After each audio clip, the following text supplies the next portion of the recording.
ముందుగా ఏంది వెంకీ సంగతి అంటే అదిరిపోద్ది సంక్రాంతి అని, ఏంది బాసు సంగతి అంటే మనదే కదా సంక్రాంతి అని, ఇరగదిద్దాం సంక్రాంతి అని అంటాం. ఇక్కడ ఈ సందర్భంగా ప్రత్యేకించి మనదే కదా సంక్రాంతి, ఇరగదిద్దాం సంక్రాంతి అనేది కేవలం మన శంకర వరప్రసాద్ గారిదే కాదు. ఈ సంక్రాంతి మొత్తం మన తెలుగు పరిశ్రమది అవ్వాలని మనస్ఫూర్తిగా కోరుకుంటున్నాను. అందరికీ డార్లింగ్, ఇందా మన అనిల్ చెప్పినా ఎవరు చెప్పినా, ప్రభాస్ రాజా సాబ్ కానీ,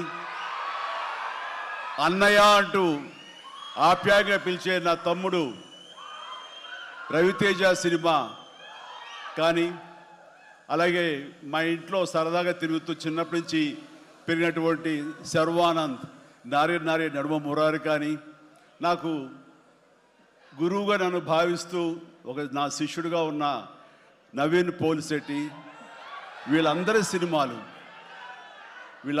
సినిమాలు కూడాను ఈ సంక్రాంతికి సూపర్ హిట్ అవ్వాలని, తద్వారా వాళ్ళకి విజయం లభించడమే కాదు, తెలుగు సినిమా పరిశ్రమకు, నిర్మాతలకు, బయ్యర్లకి వీళ్ళందరూ కూడా సుభిక్షంగా ఉన్నప్పుడే అదే నిజమైన సంక్రాంతి.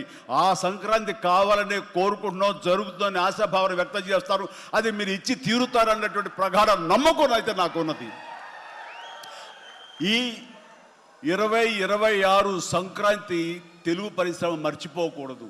అలాంటి సంక్రాంతి మీరు మాకు ఇవ్వాలి. ఎందుకంటే ఇక్కడ ప్రతి cinema comedy genre, family genre తోటి, ఎంటర్టైన్మెంట్ జోనర్ తోటి పర్ఫెక్ట్ సంక్రాంతికి వచ్చే సినిమాలు ఇవన్నీ, సంక్రాంతికి నచ్చే సినిమాలు ఇవన్నీ.